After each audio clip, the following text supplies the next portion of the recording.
So I have been absolutely obsessed with cars since I was about 16 and I'm 24 now. There's so much to learn and there's so many videos covering different topics about everything to do with a car. But today I thought I can cover all the topics of a car, put it into one video. So this is your guide to the car scene, or everything you need to know about cars.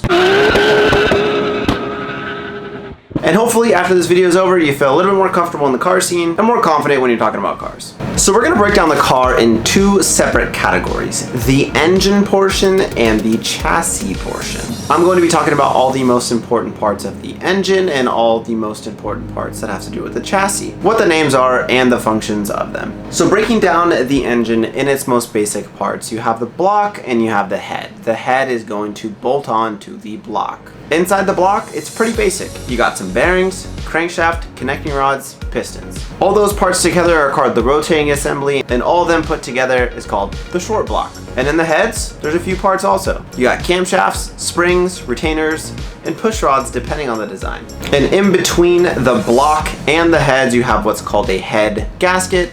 It's a sore subject to do with Subaru, so we won't talk about it. Bolted on to the engine, you're going to have the intake manifold, you're going to have an exhaust manifold, and then you're also going to have some sort of timing set. You could have a timing chain, you could have a timing belt.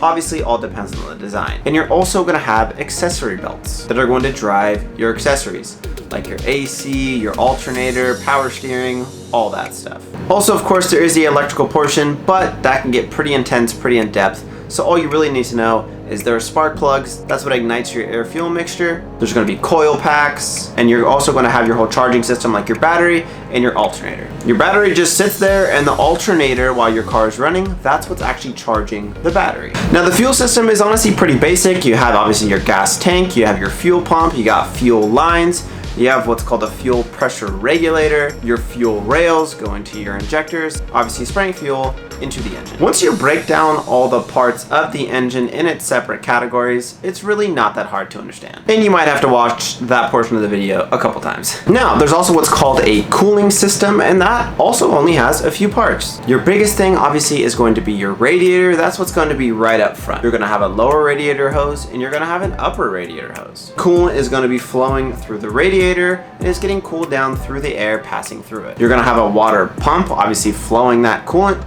You're going to have a thermostat as well, obviously to maintain that temperature. Quick tip, never open up your radiator cap when your car is hot because that system is pressurized. It's not going to be good. Now that's pretty much all the basic parts and systems that have to do with the engine. But of course there is the whole other half of a car, and that is the chassis portion. Now we can start that off by going over suspension first. Now there's definitely a few different types of suspension, but probably one of the most familiar parts that you're used to seeing is a McPherson style suspension. We're gonna have a spring and a strut combined. Then of course we have the braking system, which will have the calipers, the rotors, the pads, your brake lines. Pretty common thing to upgrade is going to steel braided brake lines, which are actually pretty easy to install. Now the remaining basic parts are the parts that are actually going to move the vehicle. We know all the engines and its parts, but how is the power actually getting to the ground? The power is going to obviously start at the engine, be transferred to the transmission, be it an automatic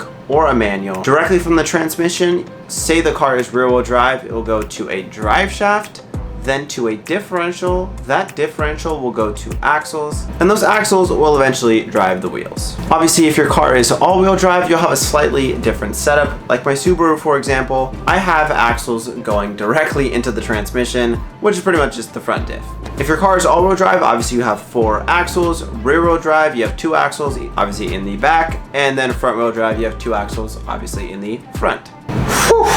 I think that is pretty much it for all the basic parts I can think of a car and kind of the simplest way and how they all work. Hopefully this quick video guide to the car world helped you out. Hopefully you learned something from this video. My favorite videos to make are obviously ones that help you guys out, so definitely make sure to let me know if this video helped you out in any way. If you have any more questions about cars or you have any video topics you would like me to cover, be sure to leave them in the comments. I'm gonna catch you guys on the next one.